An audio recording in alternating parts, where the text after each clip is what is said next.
Shalom, selamat malam Bapak Ibu Saudara yang dikasih dalam Tuhan. Masih bersama program Bible and Bed, kita akan sama-sama merenungkan firman Tuhan sebelum kita naik ke pembaringan untuk beristirahat. Karena itulah yang Tuhan sampaikan kepada Yosua, janganlah engkau lupa untuk merenungkan firman Tuhan siang dan malam, supaya engkau bertindak hati-hati dan apapun yang kau kerjakan berhasil dan beruntung ada dalam hidup kita. Saudara, jika program Bible and Bed ini memberkati saudara, saudara bisa bantu posting kembali, bagikan kembali sehingga ada banyak umat Tuhan boleh dikuatkan, diteguhkan. Ya, kita berdoa, kita datang sama Tuhan. Tuhan Yesus, terima kasih buat hari ini. Kami mengucap syukur buat pertolongan Tuhan, buat keberkatan Tuhan, buat cinta kasih Tuhan yang senantiasa ada dalam hidup kami. Di malam sebelum kami beristirahat ini, kami kembali rindu mendengarkan firman-Mu. Sebab firman-Mu pelita bagi kaki kami, terang bagi jalan kami. Firman-Mu yang mengajarkan kami akan segala sesuatu, menuntun kami dengan hikmat-Mu. Sehingga akhirnya hidup kami masuk dalam rencana dan ketetapan Tuhan. Bersabdalah atas kami, di dalam nama Tuhan Yesus Kristus kami berdoa. Haleluya. Amin. Amin. Saudara dikasih dalam Tuhan, kita yang memutuskan hidup kita mau dituntun, dipimpin oleh siapa. Ya, karena dalam hidup ini kita yang memutuskan lah. Kita yang mau nuntun mimpin hidup kita nih, daging kita, hawa nafsu kita, emosi kita, keegoisan kita. Atau yang menuntun dan memimpin hidup kita Tuhan. Tuhan yang berjalan di depan. Tuhan yang memimpin langkah kita. Dengan cara apa Tuhan memimpin? Firman-Nya. Ya, firman-Mu pelita bagi kakiku dan terang bagi jalanku. Itu bicara tentang menerangi di depan, bukan di belakang, saudara. Nah, karena hal yang sama Tuhan kerjakan dalam kehidupan umat Tuhan ketika mereka keluar dari tanah perbudakan, tanah Mesir. Ya, dalam Keluaran 13 ayat 21 dan 22. Keluaran 13 ayat 21 dan 22 bilang begini. Tuhan berjalan di depan mereka. Itu yang menjadi penuntun, saudara ya. Jadi yang nuntun kita siapa nih? Tuhan melalui firman-Nya atau emosi kita, hawa nafsu kita, kedagingan kita, keinginan, keegoisan kita. Siapa yang tuntun? Kalau umat Tuhan pada saat itu Tuhan berjalan di depan mereka. Perhatikan selanjutnya. Pada siang hari dalam tiang awan. Jadi ada tiang awan dan tiang api. Untuk menuntun mereka di jalan. Dan pada waktu malam dalam tiang api. Untuk menerangi mereka. Perhatikan kata-kata selanjutnya. Sehingga mereka dapat berjalan siang dan malam. Ayat 22. Dengan tidak beralih. Berarti dengan tidak kemana-mana. Tiang awan dan tiang api itu tetap ada pada siang hari dan tiang api pada waktu malam di depan bangsa itu.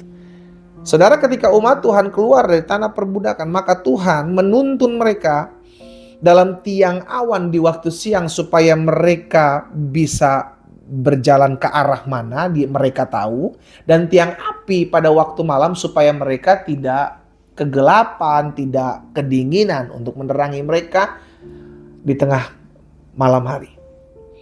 Jadi yang memimpin, yang menuntun siapa? Tuhan. Nah, sekarang jadi pertanyaan buat kita, yang nuntun hidup kita siapa? Iya kan? Memang tidak ada lagi tiang awan dan tiang api, saudara. Tapi Tuhan kasih firman-Nya. Firman-Nya yang menuntun kita. Firman-Nya yang mengarahkan kita. Firman-Nya yang membawa kita masuk dalam seluruh rencana dan ketetapan Tuhan. Sekarang jadi pertanyaan adalah, mau gak kita dituntun? Kan gitu. Kita tahu nih, oh iya firman Tuhan sebagai penuntun hidup. Tapi jadi pertanyaan, lu mau gak dituntun? You mau gak diarahin? Kalau kita cuma sekedar tahu ya firman Tuhan penuntun, penerang hidup saya, langkah kaki saya, tapi kita masih tetap hidup dalam keegoisan, suka-suka saya, mau-mau saya, ya berarti kita cuma sekedar tahu bahwa firman Tuhan yang menuntun, tapi tidak mau untuk dituntun. Iya dong, kita tahu firman Tuhan adalah kebenaran yang menuntun, tapi kita nggak mau, kita lebih memilih egois, lebih memilih hawa nafsu kita, lebih memilih amarah kita. Contoh, Tuhan ajarin dengan tuntunannya melalui firman, ampunilah, kasihilah, berdoalah, buat mereka yang menyakitimu, buat mereka yang melukaimu, buat mereka yang menggosipimu, mengkhianatimu. Berdoa bagi mereka. Terus kita udah dikasih tahu nih, udah dituntun. Kita mau nggak ngelakuin itu? Iya kan? Itu kan pertanyaan selanjutnya. Kalau kita bilang kita mau dituntun, maka itu yang akan kita lakukan. Tapi kalau kita bilang, aduh tapi gimana ya pendeta, saya sih mau-mau aja. Cuman untuk mengampuni dia, untuk mendoakan dia, aduh berat nih. Yang ini kayaknya susah nih. Berarti engkau belum mau dituntun. Engkau tahu firman Tuhan sebagai penuntun, tapi engkau tidak mau dituntun oleh firman. Jadi yang menuntun hidup kita siapa? Karena begini saudara, siapa yang menuntun kita akan menentukan. Saya ulangi ya, siapa yang menuntun hidup kita akan menentukan ke arah mana kita berjalan. Iya dong, Tuhan tahu nih janji Tuhan, tempat di mana dia, umat Tuhan akan membawa Tuhan akan membawa umatnya masuk ke dalam tanah yang berlimpah susu dan madunya. Tuhan yang tahu, makanya Tuhan yang pimpin. Karena Tuhan yang tahu jalan, kan gitu saudara. Tapi kalau umat Tuhan gak mau dituntun, gak mau diarahkan, ya jelas gak akan ke sana tujuannya, ke tempat lain, kemana gak tahu. Tetapi bukan ke situ aja tujuannya. Sama dalam hidup kita nih. Kalau kita mau rencana Tuhan tergenapi dalam hidup kita, kita mau janji Tuhan terrealisasi dalam hidup kita, ya kan Tuhan yang tahu tempatnya. Tuhan yang tahu arah yang terbaik buat hidup saya. Ya dituntunlah, mau diarahkanlah. Gitu. Mau dituntunlah, mau dipimpinlah. Sehingga pada akhirnya kemanapun Tuhan menuntun memimpin kita, kita gak memberontak. Kita mau diatur ketika suruh mengasihi, kita mau diatur mengasihi. Sekalipun orang yang kita kasihi kadang nyebelin, kadang ngeselin. Tapi karena ini tuntunan Tuhan, saya mau. Itu namanya engkau memberi dirimu dituntun. Kan Roh Kudus mengingatkan kita saudara. Roh Kudus mengingatkan tentang apa yang Yesus sudah ajarkan. Jadi kalau Roh Kudus sudah mengingatkan untuk mengampuni, mengasihi, melupakan, mencintai, tapi kita malah membenci, kita malah menyimpan dendam, kita malah menyimpan kepahitan. Sorry, bukan Roh Kudus yang kau ikuti. Emosimu, kedaginganmu, hawa nafsumu yang kau ikuti. Jadi pertanyaan kita malam hari ini, saudara dikasih dalam Tuhan, sebelum beristirahat, siapa kira-kira yang menuntun hidup kita hari-hari ini? Biarlah ini menjadi pertanyaan.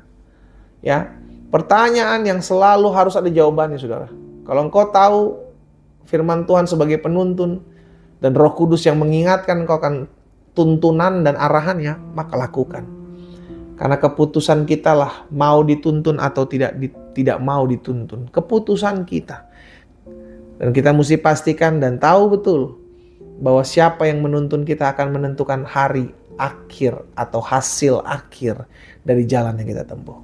Ya, siapa yang menuntun kita hari-hari ini? Kita berdoa. Bapa, dalam nama Yesus, terima kasih buat kebenaran firman-Mu Tuhan. Engkau yang menolong kami, Engkau yang memampukan kami untuk mengerti akan setiap kebenaran yang memerdekakan. Malam ini sebelum beristirahat kami mendengarkan firman-Mu tentang bagaimana Engkau menuntun umat-Mu dalam tiang awan di waktu siang, tiang api di waktu malam. Sehingga mereka dapat berjalan siang dan malam. Kami tahu tidak ada masalah yang dapat menghentikan langkah kaki kami dalam kami mengiring Tuhan ketika Tuhan memimpin kami. Itu sebabnya biarlah umat yang oleh Tuhan percayakan malam hari ini mendengarkan firman-Mu. Mau hidup dituntun oleh Roh Kudus. Bukan oleh amarah, bukan oleh hawa nafsu, bukan oleh kedagingan. Tetapi Roh Tuhan yang menuntun kami melalui kebenaran firman. Hamba berdoa satu persatu Tuhan jamah dimanapun mereka berada.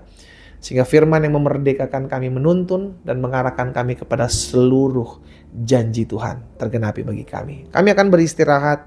Kami menyerahkan malam ini ke dalam tangan Tuhan yang kuat. Hamba berdoa buat yang sakit. Di dalam nama Yesus Tuhan jamah, Tuhan sembuhkan, Tuhan pulihkan oleh bilur-bilurmu mereka jadi sembuh. Terima kasih Bapa. Dalam nama Yesus kami berdoa. Haleluya. Amin. Amin. Selamat malam saudaraku. Selamat beristirahat dan Tuhan memberkati.